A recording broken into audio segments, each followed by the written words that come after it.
gunshots. We heard them gunshots. And not just regular gunshots, but loud gunshots. And as a result of hearing those gunshots, we actually put the basketballs down and tried to find out what was going on.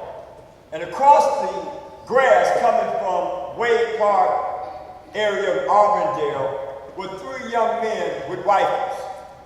Their rifles had the muzzle of the rifles, the smokes was still coming out of the rifle bearers. And we stood there and watched them because they were the same age as us.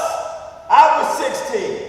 I think Asube was 16. I think Nanu was 16. I think Lil Aqua was right in that age right now. So I'm seeing 3 young men that look just like myself wearing the same clothes, you know, looking at them with rifles coming across the cut. And we asked them what's going on. They said it's on. And we knew what they were talking about.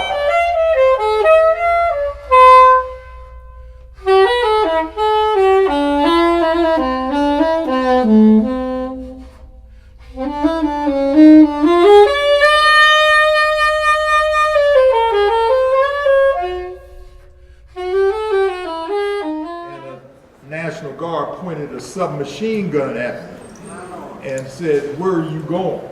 And it's something when you're looking down the barrel of a submachine gun.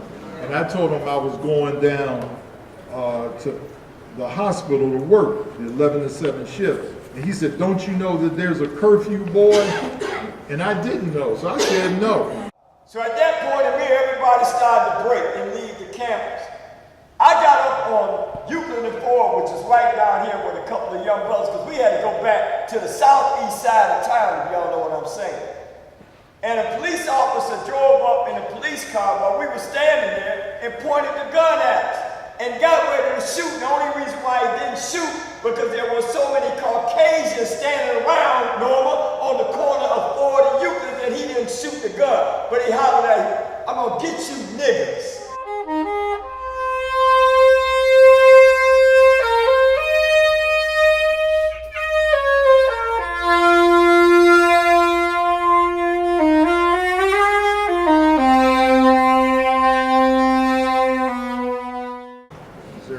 Somebody talk about Ahmed, because there's always been this controversy about whether or not he did some of the things that the police did. There was a lot of division in the sense of people only looking at it from the standpoint that, well, Evans brought it on himself. The police were right to remove them. You wouldn't believe some of the information that was coming out of some people's mouths. The police were trying their best to find out what happened. They were, as I say, milling around everywhere. And finally, Ahmed Evans surrendered. He'd been in a house. And then, as I understand, all of the police, the patrolmen, went to the 5th District Station at 107th and Chester.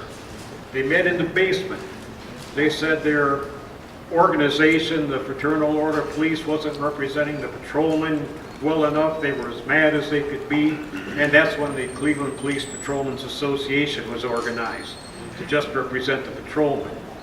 That anger was incredible on the part of the police, and it was known that the next night they were going to come back into Glenville, and anybody of any age was going to be vulnerable. They were out to kill. That was understood. I think that's the key in terms of all the controversy about Ahmed Evans, is that we don't realize that he was not a perpetrator of violence, but a person who was a defender in terms of the right of African Americans to defend themselves from violence. The people in the neighborhood never feared his group, never ever. It was very clear that they are the group among us who are the fighters. If need be, they never bothered anybody, but you knew they were not brothers to be messed with. My father told me that Ahmed was, as most black nationalists and militants at that time, felt that the nonviolent movement was ineffective, and it was a sellout kind of thing, and he had no, he did not take to Dr. King's methodology well. He talked to Dr. King and met with him, and my father said it was a transformative moment, just like when he met Dr. King and saw how powerful he was and how dedicated he was to what he was doing. And he started working with him and saying, this is the way we need to do things. We can change things without violence. Nonviolence might be a possibility. And then when he was killed, all bets were off. He said, Brother Stan, if they can kill him, the rest of us don't have a chance. And so what does that tell you about their respect for nonviolence? And he said, the black community has to protect itself by any means necessary. Study that era, the FBI and the government were harassing anybody that was trying to make change. They had plants, they had spies, they had informers, and anybody that was trying to bring about any kind of social change. So Ahmed was just one of anybody that was trying to do something. They were being surveyed, they were being followed, they were being watched. And because they were black men buying guns, that made them a threat.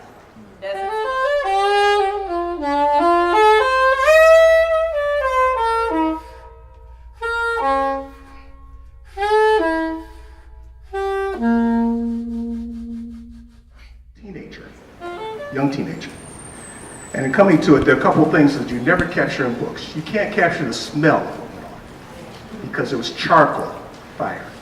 You can't capture the words that went on. We realized gunshots were fired, but I guarantee you will never count the number of gunshots because it was constant. The other thing too is when you get around to it, the insurrection will hit you in every single sense you had. Verbal, physical. For a lot of people, emotional, taste, because restaurants closed down, people couldn't get to food. And one thing that people miss is how many people stepped up to help during that time. Because there are people who had babies, who other people went out knowing that they could be in some kind of situation to get. We also know that when you look at it, they criminalized an entire population. And about maybe 8 years ago, somebody did a study of how many people were taken out of Glenville and put into our state prison system. For years, we've had many men who've gone down, costing us millions of dollars every year. Matter of fact, 12.5 in 2009. And the other thing too is when we talk about economics, economics was taken out of the neighborhood and changed in the neighborhood because values went down. People that put their life savings in houses disappeared. The other thing is there also were businesses where you could walk to, White Motors and the rest, where many people lived. All of those things got feet and areas. It was like somebody had a balloon and they stuck a pin into it, and there was nothing. It was just really dead. Have any of that. You also have to remember that it was also embarrassing. And the reason why is because it was the burning of some of the properties and the loss that was gone. It was embarrassing. So a lot of people didn't talk about it. A lot of people didn't even look at it as something to come together and talk about and say, what was the problem? Why didn't we do this? When nobody knows the truth, it becomes number 45's fake news. Everybody sort of tried to forget it. Everybody tried to remove it and think that they could go on, but not seeing that in the interim of all of that, it created nothing. It made something good really bad. Something that you loved wasn't there anymore. You smelled the gun smoke, you couldn't see anything. And we went through backyards around Moulton and Beulah through the playground to get on the scene where they were at. And as kids, we were doing some looting in the stores, and a friend of mine got hit across the forehead with a rifle butt from one of the National Guards. That's how vicious they were out there, even with kids. 3-minute walk from my house. So as a 9-year-old kid, we could hear everything. All the sirens, you know, all the gunshots, all the smoke, you hear, smell all that kind of stuff. All the neighbors were calling to find out what was going on and try to get an update. We didn't have Google and all of that kind of stuff back then. And it was a scary time. And I remember when we finally could, you know, roam the streets after everything was calmed down, seeing all the spent bullet shells that were on the ground. I remember the National Guard and that police state mentality that invaded the neighborhood. And we lost a lot. As James alluded to earlier, he said it was the Gold Coast going to the Lost Coast. The neighborhood was changing. It was in flux then. But you know, we always talk about white flight. After the riots, we had black flight.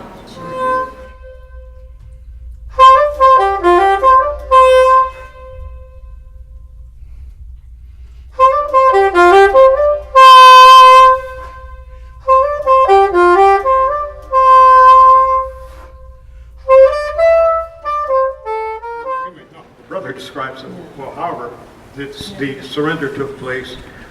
It was true that Ahmed asked for the police to come get him, and they didn't do it because he originally asked for black policemen. There were black policemen at the scene. They refused to go in to get Ahmed Evans. Finally, 2 white policemen went in and got him. Those black policemen who refused were probably the smartest people at the scene, because I'm sure what was in their mind was that as they emerged from that house with Ahmed Evans, they would all be killed. That's right. Yes. The television stations, they did have a few reporters by that time, not many, but most of the reporters who were covering these things out in the black community were white. They depended on the police for both protection while they were in the area and for the account of what happened. So most of what got in the papers were filtered through the police department. That's what made the independent black press so valuable. I didn't feel a sense of joy anymore. We were not allowed to play outside alone by ourselves. We had to play in groups, and we couldn't go any further than maybe 2 or 3 houses down either way. And honestly, we started doing things outside of the neighborhood because there was really nothing left in the neighborhood to kind of hang on to. Technically, I kind of felt like we were being assaulted. People always say it was a shootout, and that sounds, that has a whole Western connotation, you know, TV feel. It wasn't a shootout. You know, it wasn't an uprising in that perspective. You know, when people have to protect themselves, what are they going to do?